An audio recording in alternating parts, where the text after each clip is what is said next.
श्रीमान, एक सुझाव और देना चाहता हूं जो प्रदेश सरकार के हाथ में तो नहीं है, लेकिन अगर आप संस्तुति कर देंगे तो प्रदेशवासियों का बहुत भला हो जाएगा। समाजवादी पार्टी के शासनकाल में आदरणीय अखिलेश जी ने एक नियम बनाया, उनकी संवेदनशीलता थी कि विधायक लोग अपनी निधि से असाध्य रोग, गंभीर रोगों से बीमार लोगों को आर्थिक सहायता हॉस्पिटल से उसका जो पर्चा आता था, एस्टिमेट बनता था, उसके हिसाब से दे सकते हैं। और उस योजना के कारण बहुत से लोगों की जान बची, बहुत से लोगों को चिकित्सा जो नहीं उपलब्ध हो सकती थी वो हुई। माननीय योगी जी ने उस योजना की उपयोगिता को देखते हुए उसको आगे बढ़ाया।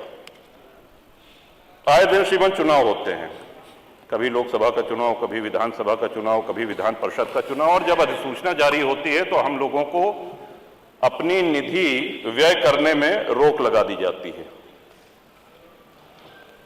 मेरा अनुरोध है कि आपकी तरफ से, उत्तर प्रदेश की विधानसभा की तरफ से एक अनुरोध पत्र चुनाव आयोग को जाए। विकास कार्य भले रोक दिए जाएं, लेकिन जिस भी रुग्ण व्यक्ति को, जिस भी बीमार को कैंसर है, हार्ट डिजीज है, किडनी, लिवर आदि कोई भी गंभीर बीमारी है, तो उसकी वो बीमारी वो चुनाव आयोग की अधिसूचना समाप्त होने की प्रतीक्षा नहीं करेगी। तो ये मानवीय दृष्टिकोण पर श्रीमान ये अनुरोध है, और मुझे विश्वास है कि सभी माननीय सदस्यों की भी सहमति इसमें होगी। और इस तरह से सरकारें हनक से चलती हैं, जनसेवा से चलती हैं, और जैसा कि मैंने पहले निवेदन किया, 30 वर्ष में पहली बार ये अवसर आया है कि अपनी कार्यशैली पर,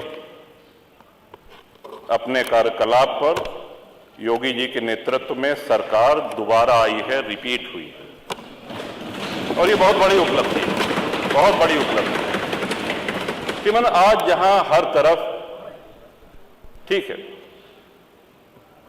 हमको राष्ट्र हित में, हमको प्रदेश हित में, हमेशा मेरे दल जनसत्ता दल का ये रहा है कि जो भी पिछड़े हैं, जो भी वंचित हैं, उनकी लड़ाई शुरू से मैं लड़ता आया हूं।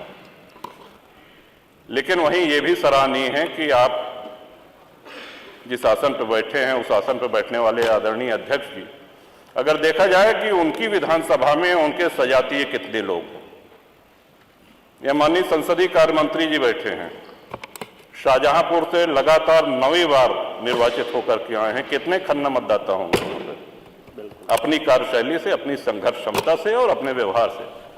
क्योंकि विकास ही सब कुछ नहीं होता, बहुत आवश्यक है। हम सब लोग यहाँ बैठ करके विकास की ही चर्चा करते हैं, लेकिन जनता जो हमारा आकलन करती है, विकास के साथ साथ हमारा व्यवहार कैसा है, हम कितना उपलब्ध रहते हैं, हम जनसेवा करने के लिए कितना तत्पर रहते हैं, इस पर हमारा आकलन होता है।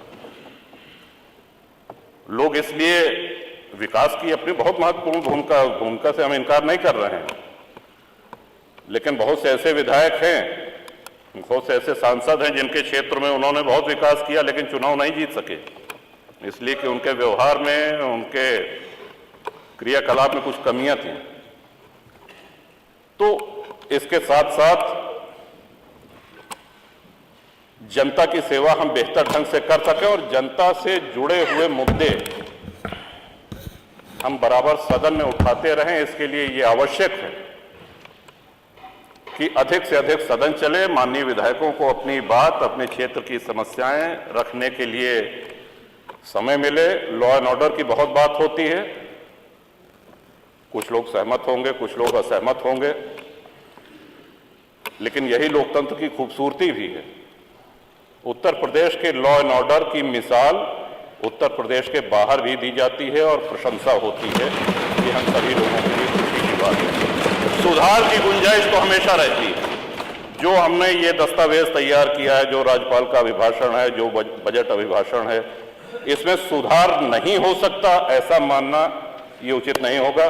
सुधार की गुंजाइश बिल्कुल रहती है, सदैव रहती है। और जैसा कि मैंने पहले कहा, अपनी बात समाप्त करते हुए उसको फिर से दोहराता हूं कि कोई भी सरकार इतनी अच्छी नहीं होती है जितना सत्ता पक्ष बताता है, और इतनी बुरी भी नहीं होती है जितना विपक्ष उसको कहता है। इन्हीं शब्दों के साथ आपने महामहिम श्री राज्यपाल के अभिभाषण पर मुझको बोलने का अवसर दिया। श्रीमान, आपका बहुत बहुत आभार, बहुत बहुत आभार, धन्यवाद।